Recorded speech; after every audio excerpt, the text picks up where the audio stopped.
За 90-р дугаарыг үргэлжлэл гэж хэлж болно. 92 дугаар дугаарыг хийхэр боллоо.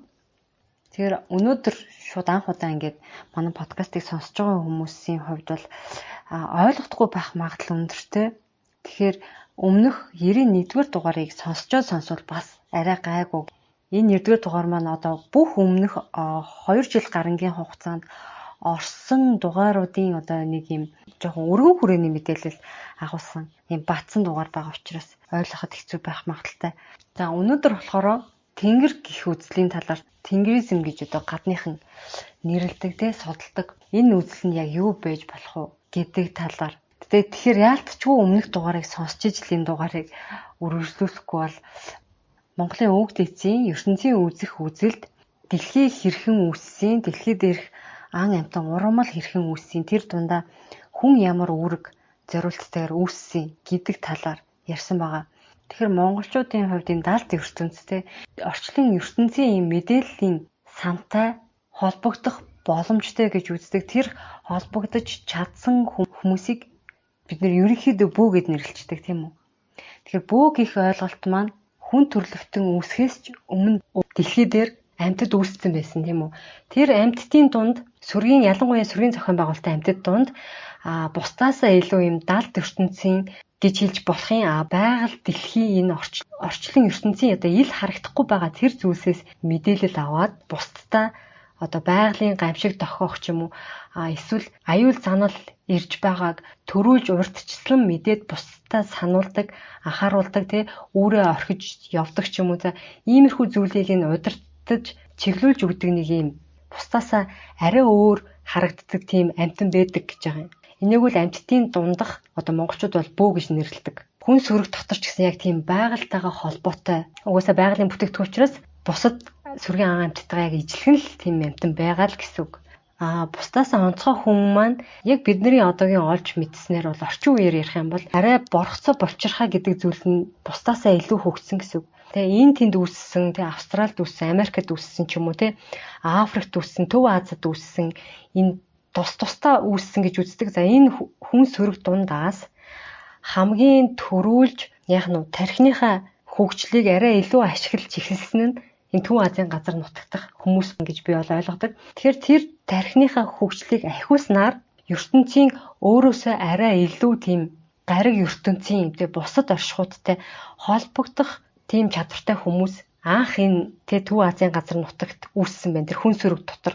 Энэ номнууд ирэхээс үцгэд хамгийн анх эмэгтэй хүмүүс гэж байгаа. За тэгээд энэ мэтчлэн ойролцоо мэдээлэлтэй хүмүүсийн харахгүйг хардаг, мэдхгүйг мэддэг нэг ийм мэдрэмж өндөр хүмүүс чинь бие бинийгээ ингээд одоо хайж олоод хоорондоо нэгдээд тийм хүмүүсээс бүрдсэн овог отгийг анх удаа энд үүсгэсэн байгаа. Энэ Азийн газар нутаг дээр бусад овог отгоос ялгаатай нэм одны нэртэй. Бусад дандаа ан амьтны нэртэй байсан бол анх удаа ийм одны нэртэй овог отог үүссэн байдаг юм билээ. Дандаа ийм тархины хөгжил өндөртэй хүмүүсийн овог отог гэсэн. За энэ овог отог маань анх удаа гал ашигласан гэж байгаа. Тэгээд энэ бусдаасаа ялгаатай шинж чанараа ашиглаад өвчтөе хүмүүсийг эмчлэгч гэх юм уу. За ийм зүйлүүдийг хийгээд энэ одоо саяны бидний хэлсэн энэ газар нутгаар тархан суурьшсан гэсэн үг. Тэгэхээр бид нэр тэр одоо арай нэг төрх тархины хөгжил өндөртэй хүмүүсийг үүсгэж байгаа байхгүй. Тэд нар тэр далд ертөнцтэй холбогдсон байдлаараа дэлхийн ертөнц үүсгэхээс өмнөх гариг ертөнцийн зүй тогтолыг тэгээд энэ дэлхий дээр амьтан ургамал үүсэх болсон шалтгааныг дээрэс нь хүн яагаад үүссэн гэдэг тэр шалтгааныг өөрснөө олоо мэдсэн байгаа юм. Тэгээд энэ мэдсэн зүйлээ хоорондоо ингээ ярилцахад ижилхэн мэдээлэл авсан байж идэг. Өмнөх дугаар дээр яригдсан тэр тэнгэртэй холбогдсон хүмүүсийн авсан мэдээллийн дагуу бол хүн төрлөختн маань амьтан урмалтайгаа ижилхэн дэлхий гэдэг гаригийн одоо гадна өнгөн хар шорон хөрсийг тэтгэх гэж бий болсон. Тэрэн дотроо хүн гэдэг нь арай бусдаасаа ухамсар өндөр байгаа нь байгалийн тэнцвэрийг хадгалах ан амьтан болоод ургамал газар шороо байгалийн нөөц энэ болгоны тэнцвэрийг хадгалах бусад амьтныг бодвол арай илүү тийм өөрөг хүлээсэн. Тэгээд дээрэс нь өөрийнхөө ухамсар, мэдлэг, сүнсний тэр чадвар хэмжээс мэдээлэл нэмэх тийм үндсэн юм хоёр үүрэгтэй байд юм байна гэдэг ойлголт авсан байгаа. За энийг тэр анхны хүн сүрэгт үүссэн тэр хүмүүс маань одоо амьдрал дээр ямар одоо үзэл гүн ухаантай философи болгож буулгасан бэ гэдгийг засаглахуун засал гэдэг энэ 24 онд гарсан номонд ирэх эхний бүлгийн энэ агуулга тайлбарлаад байгаа. Энэ дээр ингэж байна. Гүн ухааны үзлийн хамаг тэргүнд хүн гэж юу вэ гэх асуулт байдаг. Үүнийг хэрхэн тодорхойлсноос тухайн хүн сүргийн зохион байгуулалтын гүн ухаан гарнаа. Дэлхийд дээрх хүн сүргүүд хүнийг юу гэж үздэг вэ гэдэг дээр ерөөсөө хоёрхан үзэл байсан юм байна. Тэгэхээр энэ хоёрын нэг болох тийм үү? Газар нутгаар ярих юм бол их баг мөст, зүүн болоод өндөр баруун шивэртэй, хотгортой далай, хинтийн орхны ононгийн туулын сав, алтай өвөр, алтай арлаг, баг алтай их говь, хатан гол, манжуурын тал нутгийг нийт нүүдэлчдийн нутаг гэнэ. Эдгээр ард түмний соёл ижил. Тэгэхээр энэ ард түмэн нь хүн бол амьтан юм гэж тодорхойлоод амьтнаас ялгаатай 3 өөр зүйлийг чадна гэж үздэг. Тэр нь 1-р худлаа ярих, 2-р худалдаа намаа хийх, 3-р хувьсах. Ямар нэгэн байдлаар амьтныг бодвол ийм хувьсах чанар өндөртэй байна гэж ингэж тодорхойлсон. За тэгэхээр Төв Азийн газар нутаг дээр байсан хүмүүсийг бол ингэж үздэг байсан бол бусад хэсэг байна тийм үү? Төв ундралгийн баруун тэр Алтай ар, Тэнгисийн нутаг те их хавтгай одоогийн те Европ, Араб гэх энэ улсуудад болохоор ямар үзэл давмгаалсан байсан бэ гэхээр хүн төвтэй. Хүн гэдэг амьтан бол бүгдийн дээд оюун ухаан ухамсар бүхнийг иргэшээгч гэдэг юм уу те ийм хүн төвтэй. Энд дээр ямар ч байгаль яригдаагүй, ямар ч амьтан яригдаагүй ийм гүн ухаантай байжээ. Өөрөөр тайлбарлах юм бол эдний гүн ухаанд хүн бол амьтан бос, харин амьтантай төст зантай гэж тодорхойлсон юм гүн ухаан байгаа. За тэгэхээр Төв Азийн газар нутаг дээр яагаад ийм гүн ухаан гарч ирвэ? За энэний их үүсвэр нь болохоор тэнгэртэйгээ тэр мэдээллийн сантай холбогдсон хүмүүсийн үүсгэсэн тэр үзлийг л тэнгэр үзэл гэж нэрлээд байгаа гэж би ойлгоод байгаа юм. Яг холбогдсон хүмүүс нь хоорондоо ярихаар мэдээлэл нь л нэг ижил байгаад байгаа болохоос биш. Яг ингэж тодорхойлцсон юм бол байхгүй. Тэр үзэл философийн дагуу бид нэр ингээд өдий хүртэл нүүдлийн соёлоор бол ажиллаж амьдраад ирсэн байна гэсэн үзэл. Энэ амьдралын хэм маягийг за арга талдаа бидний амьдралд яаж нөлөөсөн бэ гэдэг талаар өнөөдөр ярьж ийж тэнгэр үзэл гэдгийг бол тодорхойлох боломжтой болно гэж миний хувьд үзэж байна. Тэгээд энэ дугаарын төгсгөлд хувь хүн болгон те тодорхойлох гээд оролдоод үзээрэй. Тэнгэр үзэл гэдэг нь нэг өгүүлбэр ингэж тодорхойлох гээд үзээрэй. Хүн хүний тодорхойлт магадгүй өөр гарах бах. Өмнөх дугаар дээр яригдсан тэр тэнгэртэй холбогдсон хүмүүсийн авсан мэдээллийн дагуу бол хүн төрлөختн маань амьтнаас ямар ч ялгаагүй те дэлхийн те баланс тэнцвэрийг хадгалах юм зориулттай, дээрэс нь ухамсар оюун мэдлэгээ дээшлүүлэх юм хоёр л үндсэн зорилготой гэж ойлгож байгаа. Бусад газрууд бол яах нь хүн төвтэй учраас хүнийг шүтсэн, Христийг бурхан гэж үздсэн, Буддаг бурхан гэж үздсэн, Мухаммедийг бурхан гэж үздсэн. Монголчууд болохоор бурхан гэж ярьж байгаа хүний тийм үү? Тэр хүнийг нь бүтээсэн зүйлийн бүр орчлон ертөнцийн тэр системийг аль хэдийн ертөнцийн мэдээллийн сангаас олоод авсан байсан учраас биднэрт бол тэр олон шашин хоорондоо яана уу энэ үү те хоорондоо мэтгэлцэн үү хин хинийгээ дагна уу те шүтнэ үү биднэрт бол бас нэг тийм сонирн биш байсан юм байна гэж би одоо хараад байгаа байхгүй юу. Тэгэхээр хоёр зөрүүтэй гүн ухаанаар хөгжиж байгаа учраас нэлээд хоорондоо ялгаатай амьдралын хэм маяг үзэл суртал гарч ирнэ гэсэн. За тэгэхээр энэ хоёр гүн ухаанаар хөгжүүл ямар одоо ялгаатай хөгжидгийн гэдгийг та бүхэнд энгийнээр за наацхийн хэрэгцээнд бол хоол хүнс байна, хувцас байна, тэгээд хорогдох орон байр. За ийм 3 гол зүйл байдаг. Амьтад яадаг вэ гэхээр амьтад яг энэ үндсэн хэрэгцээгээ дор бүрнээ өөрөө өөрсдийгөө тижээж амьдардаг. Түүнээс биш одоо юу гэдэг нэг хэрэм байлаа гэж бодоход өөр нэг хэрмүүд ирээд надад хоол өгөхгүй те. Тэгэхээр би яг өөрийнхөө амьдрах тэр өвлжих газраа өөрөө олно. Тэр газраа самраа өөрөө цуглуулна. Үр хөвгтөө өөрөө тижээн. Орчлын ертөнцийг таньсан те байгаль төвтэй энэ Төв Азийн нутаг дээр амьдарч исэн хүмүүс маань те өөрснийгөө л амьтдаас нэг илүү дээгүүр гэж бол тавиагүй учраас за хүн дээр бол хувцас нэмэгч. За энэ бүх зүйлээ тухайн нэг хүн бай, тухайн айл бай, тухайн улс бай, бүгд яг тухайн газраасаа бий болгож өөрснийгөө тижээх, хувцаслах, орон байраа бэлдэх ёстой гэсэн үзэл. Яг энэ үзлээрээ бид нэр монголчууд амьдэрсэн байна те. Өдий одоо ч гэсэн тийм итгэж амьдарч байгаа манай хөдөөнийхэн.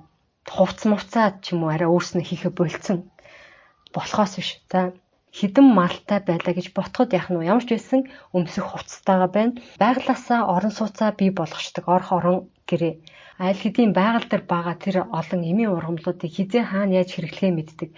Тэгэхээр бусдаас ямар ч хамаарал авахгүй тий. За байгаль төвтэй тий. Энэ хүмүүс маань өвлийн ижээ намар нь бэлтэн бусад улирал хэрэглэх тэр эмийн ургамал зэрэгээ зун бэлтчихдэг байх нь. Энэ мэтчлэн яах нь их өсрөөл дээдлэн 1 жилийн хугацаатай энэ байгалийн нөөцийг ашиглаж өөрсдийн хэрэгцээндээ юмаа бэлддэг байсан байгаа юм. Энэ байдал нь байгалыг өөрөөрөө нөхөн сэргээгдэх түвшинд л ашиглаж ийн гэсэн үг. Яг амтан шиг. Амтад бол хизээж за би ста 90-10 жилийнхаа хоолыг нөөцлөнө гэдгүү те. Нэг өвлийнхаа л хоолыг нөөцлөдөг. Одоо хэрэм гэлдэхэд чинь за би ирээдүйд одоо 3 зулцаг гаргана.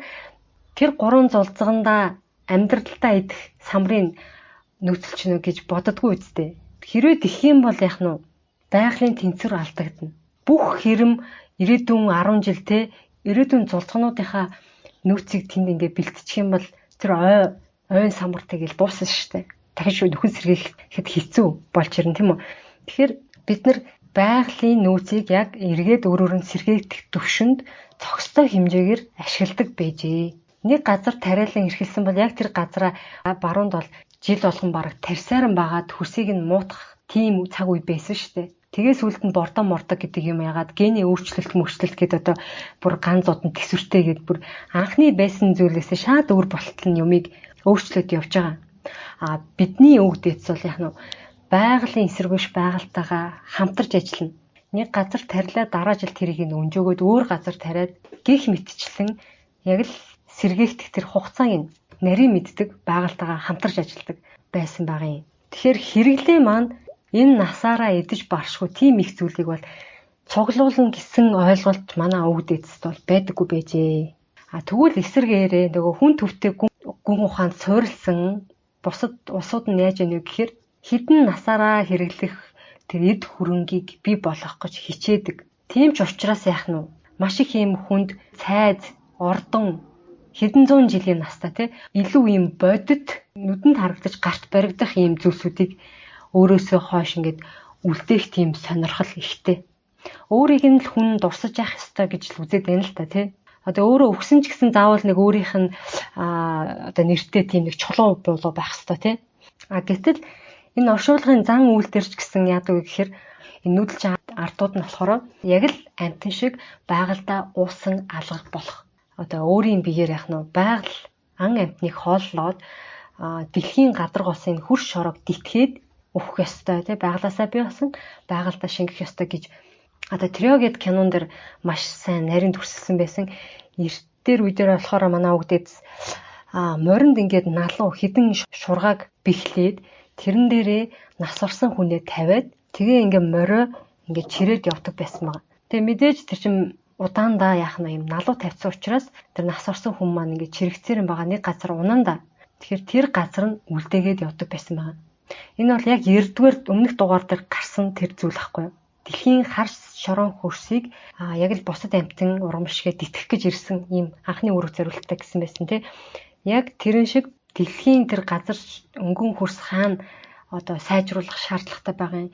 Тэр хаана унах ёстойг яах нь тэр хүн мэдгүй бусад хүн мэдгүй дэлхийн ээж өөрөө мэдж байгаа гэдэг философитер ингээд чирж явж хагаад нэг газар унгаагаад тэнд л үлдэх ёстой тэнд л одоо хөрс шорон амьтныг тэтгэх ёстой мэн гэдэг философи тэнд цаана нь яваад байгаа гэсэн үг.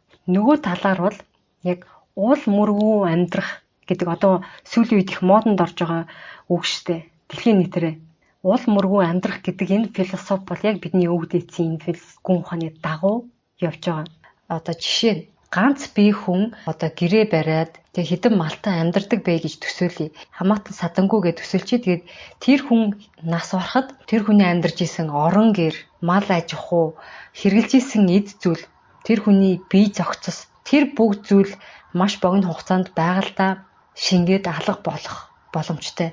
Яг нөгөө металлаар хийсэн гоёл чимэглэлийн зүйл ч юм уу, тогоо шанаг нь бол үлдэх бах. Ийм тий уул мөргөө амьдрах амьдралын хэм маягаар бид нэр өдий болтол амьдраад ирсэн байгаад байгаа юм билээ. Тэгэхэд нөгөө тал хүн төвтэй хүн сүргүүдийн тий үр өдм нь яаж амьдарч ийн гэхээр хідэн үеэрээ байх тийм орд харш, үл хөдлөх хөрөнгүүд, дурсгалт хөшөө тий том аль болох ийм том зүйлийг үлдээх хийх хүсдэг. Энэ бол шал эсрэг тесрэг хоёр үзлээр ингэж явж байгаа хөгжиж ирсэн хүмүүсийн ялгаа байгаа байхгүй. За тэгэх юм бол бид нар үр хоочтой юу үлдээдэг байсан бэ тэгвэл ямар нэг юм үлдээх хэрэгтэй шүү дээ тий. Тэгэхээр бидний өвөг дээдсийн үлдээх гэж хичээдэг байсан юм байгаль үр хоочтой тухайн байгалыг аль болох онгон дагшнаар нь үлдээх байлгахыг ирмэлзэж амьдардаг байсан гэсэн үг. Дээрээс нь нэг юм үлдээдэг нь цус буюу ген. Ерөөсөө л ухамсар үнэт зүйлэл өвлөгдөн үлдэнэ гэж үздэг байсан. Нүдэнд харагдаж гарт баригдахгүй ч гэсэн эдгээр зүйл маань генерээр дамжиж үр хоочт минь үлддэг гэдгийг маш сайн мэддэг байсан. Амьдрах ухааныг өвлүүлдэг байсан. Энэ байгаль дээр яаж амьдрах вэ? Яавал одоо ухаанаа тэлж өөрийгөө авч явж өөрийгөө тижээх тэр ухааныг өвлүүлдэг байсан байна. Амьтан бол яах нь хин нэгэн хүнээр хүүхдэд тижээлэгдэггүй, үр зулцгаад тижээлэгдэггүй. Тэгээ үр зулцгуудаа байгалийн шалгаралд дисэж үлдэх тэр хэмжээний зүйлийг заахал үүрэгтэй амьтад бол. Тэгээ тэр зулцгнуудаас нь хэр сайн тэр сурсан нь тэр байгаль дээр дисэж үлддэг.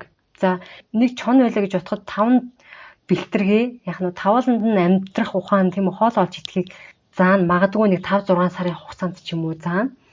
Тэгээд цаашаа яхаа өөрөө өөрснөр нь явуулна. Тэгээд хин сайн сурсан байх тэр нь үлдэнэ. Магадгүй 5 бэлтрэгний 2-3 ч юм уу баг ганцхан ч үлдэж магадгүй те.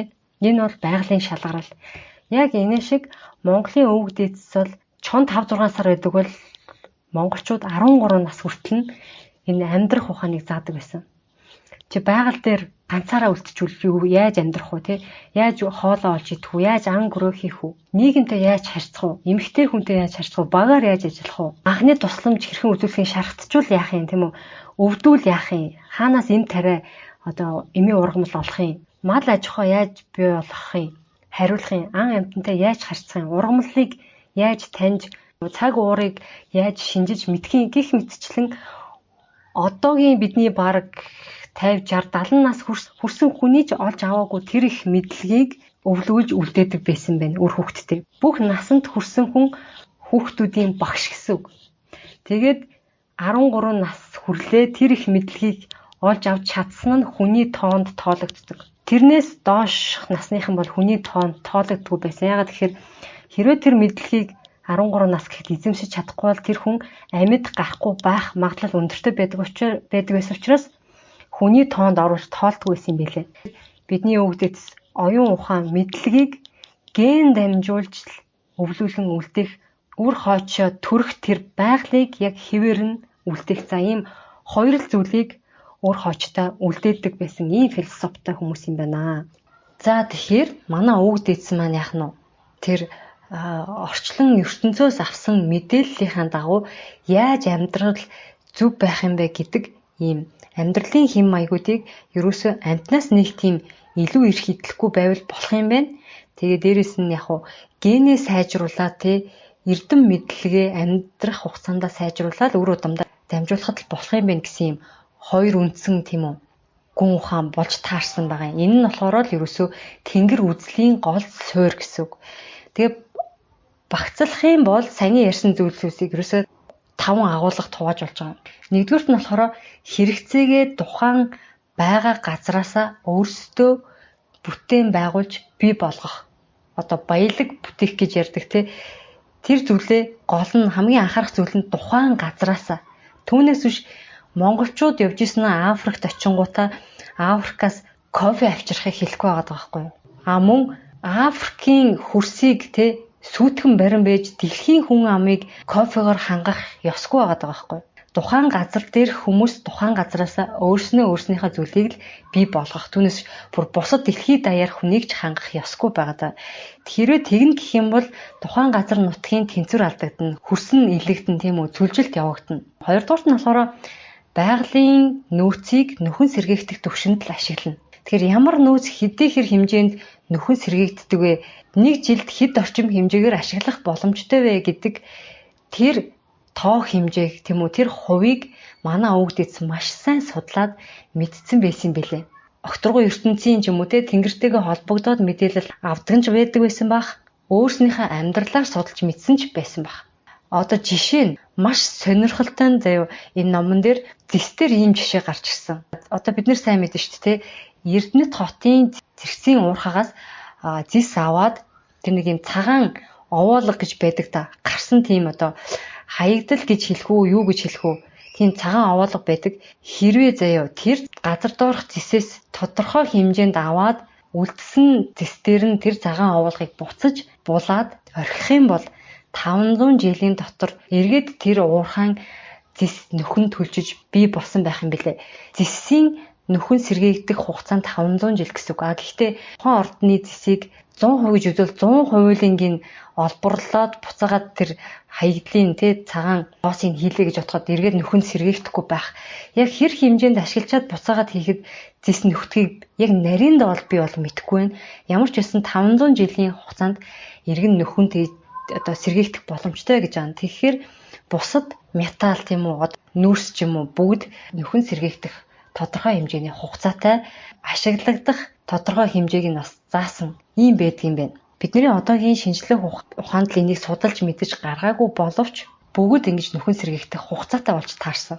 Тэгэж бидний өвөг дээдс 20 дугаар 100 бүр 21 дугаар 100 хүртэл бараг л газар доорх нөөцийг тэгж их ашиглаагүй байлаа штэ. Сүүлийн ерөөсөө л 20-30 жилд яах нь бид нар чинь газар дээр баялаг бий болохгүй газар доорх байгалийн нөөцийг ашиглаж зарж өөрснийгээ тижээж ирсэн. Одоо нэг өөрснөө бараг дөрвөн мөчгүүч юм шиг те сэтгэж хэрвээ бидний өвөг дээдсийн одоо гүн ухаанаар явах юм бол яах нь вэ? Газрын нөөцийг баг зэрэг тэгээ өөрсдийнхөө дотоодын хэрэгцээнд ашиглана уу гэхээс биш их ихээр нухаж өөр улс руу тийм үү гаргахааргүй байсан байна.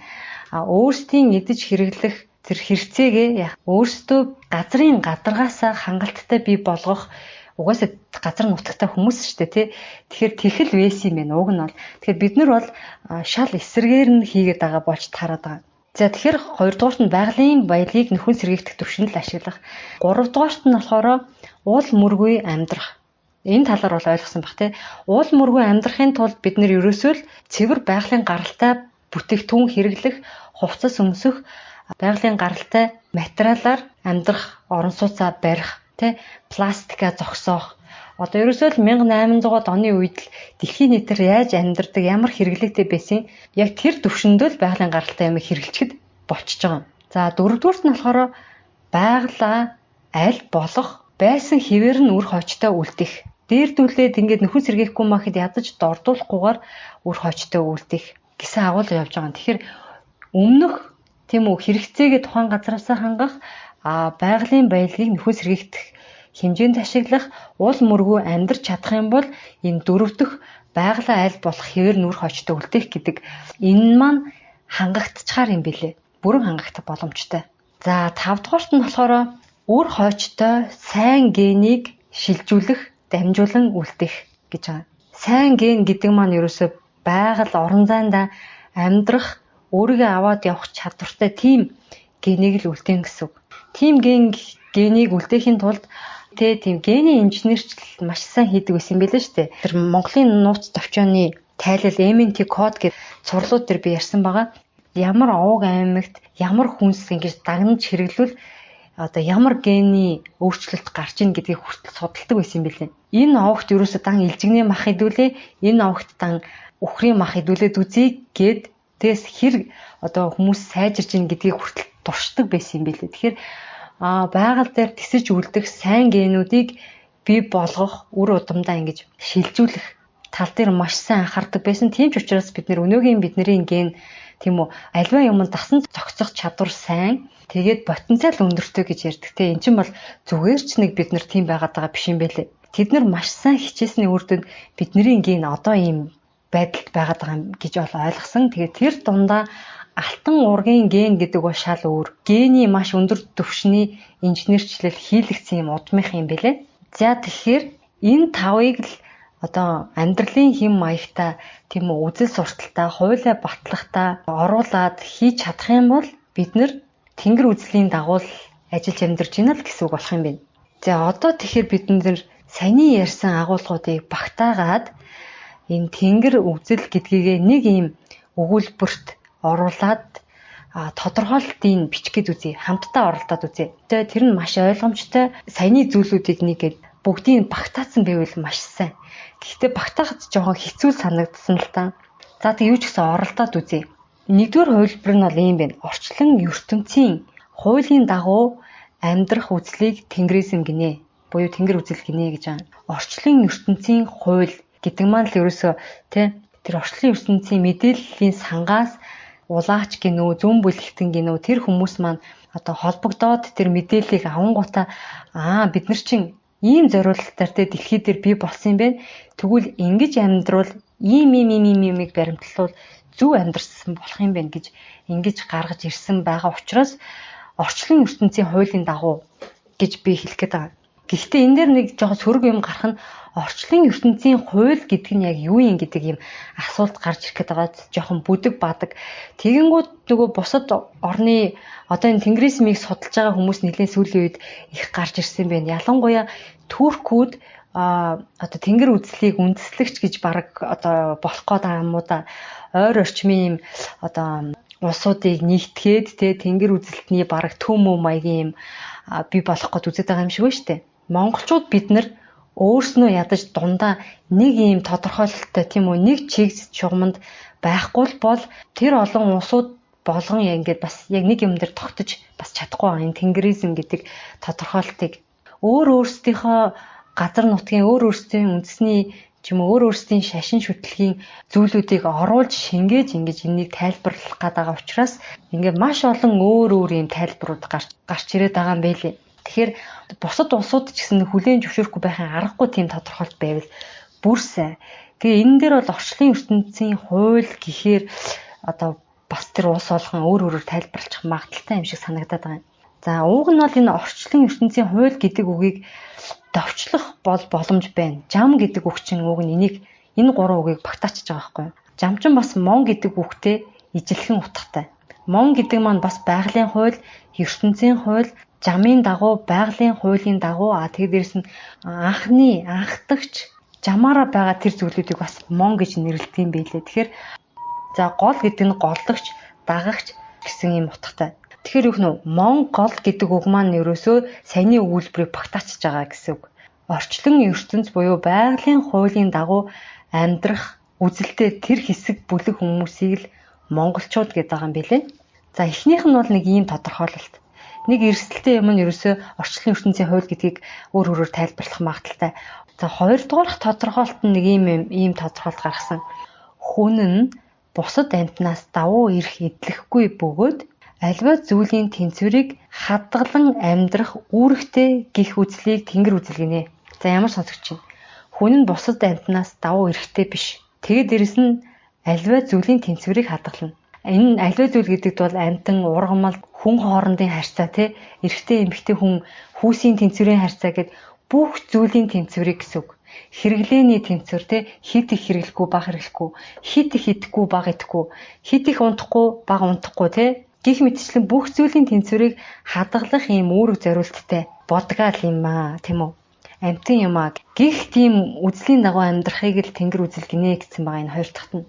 За 3 дугаарт нь болохоор одоо бид нар чинь нөгөө түрүүчийн дугаар дээр ярьсан тий анх дэлхий дээр ам үүссэн. Тэгээд ам дээрээс нь хүн сүрэг үүссэн анхны үүрэг зориултын тухай ярьсан. Энэ маань болохоор ийм 3 талт гэрээ хийгдсэн байгаа тий. Тэнгэр эцэг, дэлхий, 3 дахь нь болохоор бусад гэсэн ийм 3 талт гэрээг алтан гурвалжингийн гэрээ гэж нэрлэдэг байгаа. Тэгэхээр энэ гэрээгээ дурдаад ер нь энэ гэрээний дагуу ажиллаж амьдарч байгааг бас тэнгэр үзэл гэж хэлж болохоор байгаадагаас нэг талаасаа тэгэхээр нэг ийм өгүүлбэр болсон.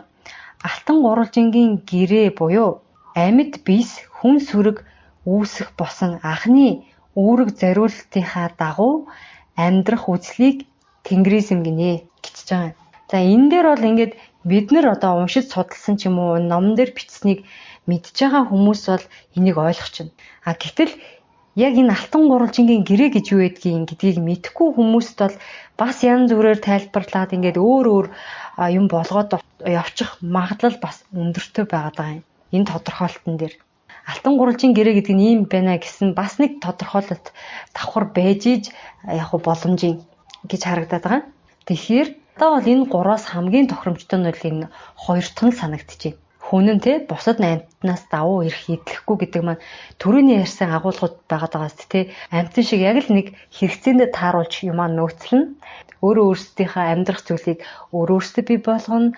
Үр хүүхдүүдээ халамж хин нэгний гарыг хараад ахгүйгээр өөрснөө хүүхдүүдэд тижээн өөрснөө хүүхдүүдийг амьд үлдэх төвшөнд бүх одоо мэдлэг мэдээллээр хангах гих мэтчлэн тийм үү. Хитрхи их байгалийн нөөцийг ашиглахгүй амьтны эрх бас энэ давхар яригдчихэв тийм. Амьтныг өөрийн дураараа одоо гэртээ тижээн гэлтэж байгаа шүү дээ. Парк маркет байлгах юм уу. Тэгэхээр амьтан ургамал дэлхийн энэ тэнцвэрийг хадгалан тэдгээрийн эрхийг хүний дайнд авч үзэх нь тийм үү. Тэгэхээр энэ дотор бол баг одоогийн энэ түрүүний ярьсан 5 амьдралын гол үзэл суртал хэм маяг бол бүрэн баг шингээд өгсөн байна гэж үзэж байгаа. Яг ганц ороогүй зүйл нь тэр 5 дугаар үр хойчтой сайн генийг одоо үлдээх гэсэн байгаа. Гэхдээ альва юмны тэнцвэрийг хадгалах гэж ингэж ухаанаа зарж байгаа хүн бол өөрийн мэдлэгүүл мэдлэг мэдээлэл ухамсарын өндөр түвшинтэй хүн болчих байх гэж бодож байна. Энэ янзаараа тэнцвэрийг хадгалах юм бол сүнсний дараагийн хөгжилд дэвших нь бараг л тодорхой юм шиг харагдаж байгаа учраас тэнцвэрийг хадгалах гэдэг өгүүлбэрийг цаашаа задлах юм бол энэ хангагдчих байх гэж бодоод байна. За тэгэхээр энэ тэнгэр үзлийнхаа дагуу хэрвээ бид нэр одоо дэлхийн бусад улс орныг манлайлыг гэвэл үндсэн хуулиндаа энэ амьтан ургамал байгалийн харилцааг зөв суулгаж иж эерэг өөрчлөлт Монголд бий болоод тэр эерэг өөрчлөлтөө бусад орнуудад харуулж үлгэрлэж тогтолцооных нь өөрчлөлтийг яг өөрснөөрөө дагуулж хийлгэх ийм дистарата байна. Үндсэн хуулиа өөрчлөхийн тулд бид нар бүр улсын хурлын гишүүдийг сонгох тэр тогтолцоогоо зэрэн шинжлэх хэрэгтэй болж байгаа. Намын тогтолцоотой биш. Нам бол байх ёсгүй. Гэхдээ яаж сонгох вэ гэдгийг бид нар өөрснөө хоорондоо ярилцж хагаад тэнгэр гэдэг үзлийн дагуу тогтолцоогоо өөрчлөн гэсэн үг. Гэхдээ бидний өвөг дээдэс тэр тогтолцооны хэлбэрийг аль хэдийн биднэрт бэлдээд өгсөн. Тэр нь юу вэ гэхээр 10-100 мянгатын системээ сонгох тэр тогтолцоо гэсэн үг. Энэ тогтолцоог бас гайхамшигтай заяа.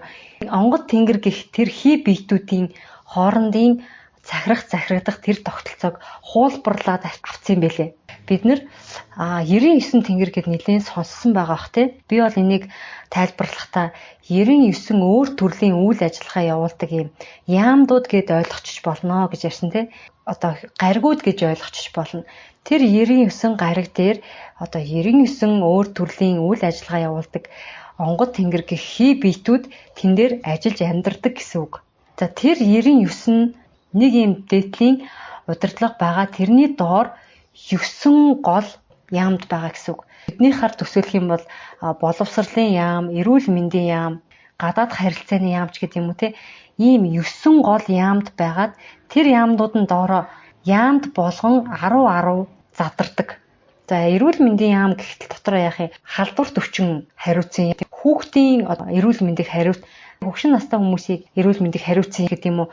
Тэр 9 яам доороо дахиад 10 задардаг. Тэр 9-ийн доор 10 байна гэдэг чинь доороо 90. Тэгээд 90 дээр 9-ийг нэм 99. Энийний дээр нэг толгой яам байгаа. Нийлээд яах нь 100 гэсэн үг. Тэгэд энэ нь болохоор хин сайн одоо доороосоо дэвшсэн дээшээгээ ингээд гараа явцдаг. Тэр яамнасаа шилдэгүүд нь дээдлийн нэг яаманда ордогч гэдэг юм уу. Энэ янзаар ингээд хин сайн байна тэрийн дээшээ дэвшигддэг ийм систем байгаа юм байлээ. Тэгэнгүүт энэ системийг яах нь тэнгэр гих оршихуйтай холбогдсон Монголын энэ газар нутаг дээр амьдарч исэн өвөг дээдс хүн сүрэг маань энэ системээр бид нарт нэгнээ ингэж дэвшүүлээд удирдлагаа сонгох юм бол хамгийн зөв удирдлага сонгогдох юм байна гэсэн ийм зүйлийг харангуйтаа шууд копидсан байгаа хгүй, шууд хуулбарлсан. Тийм том одоо мэдлэг ухамсартай оршихуунуудын системийг хуулбарлаж чадсан ганц үндэстэн бол Монголын өвөг дээдс байгаа. Тэр өвөг дээдсийнхаа гаргаж ирсэн тэр тогтолцооны ардах гүн ухааныг бид нар дараагийн 93 дугаар дээр бол би онцолж ярих гэж бодож байна. Энэ тогтолцоог л өөрчилж иж бид нар яг нь улс үндэстний эерэг чигт хөтлөн, эерэг чигт хөтлсөн тэр үлгэрлээрээ бусад улс үндэстнийг үлгэрлэхийг л тэнгэр үзлийнхаа дагуу ажиллаж амьдрах тэр ирээдүг бий болох маань л ерөөсөө монголчуудын бусад үндэснийг хоёр дахь удаага энэ цаг үед байлдан дагуулах гэсэн үг юм байлээ. За тэгэхээр та бүхэн маань энэ тэнгэр үзэл гэдэг тодорхойлолтыг маш сайн гоё ингэж дэвшүүлээрээ өөрсдийнхээ энэ ойлгосон гүн ухааны шингээж ивэл шингээсэн байхад болчихж байгаа байхгүй. Тэгээд дээрэс нь яг бусад улсуудад тайлбарлахад энгийн оновчтой тийм үг ашиглах, цаашаа дахиад далд утга байхгүйгээр л саяны энэ ухтгууны шингээсэн тийм тодорхойлолт байх хэрэгтэй болчиход байгаа юм. Тэгэхээр өөрсдийн бодож байгаа зүйлээ комент хэсэгт үлдээгээрэй. Тэгээд миний энэ хэлэх гээд байгаа энэ тэнгэр гэдэг үзлийн тодорхойлолтыг хоорондоо ярьж байгаа батлаа гэдэг энэ үзэл санааг дэмжижээвэл та бүхэн маань сайн шеэр хийгээд өгөөрэй. Яг энэ тэнгэр гэдэг үзлийг судалдаг шинжлэх ухааны хүмүүс байгаа, түүхийн хүмүүс гэсэн байгаа, янз бүрийн хилцүүлэг хийдэг хүмүүс бол нэлээд байгаа. Тэр хүмүүсийг таньдаг бол яг тэр хүмүүс дамжуулаад бөөнөрөө л нийлжээж энийг бол тодорхойлтыг гаргаж ирнэ штэ. Би ч ганцаараа биш те, хин нэгэн тэнд ингээд цөөхөлөө үзээд авах биш. Бөөнөрөө нийтээрээ те ядчил нэг 100 мянган монгол хүн нийлж ийж энэ тодорхойлтыг энэ байж болох юм байна гэд хүлээн зөвшөөрж иж гаргаж ирэх байх гэж бодож байна. За тэгээд санал сэтгэлдээ доор хуваалцаарай манайхаа. Тэгээд дараагийн дугаар хүртэл түр баяртай.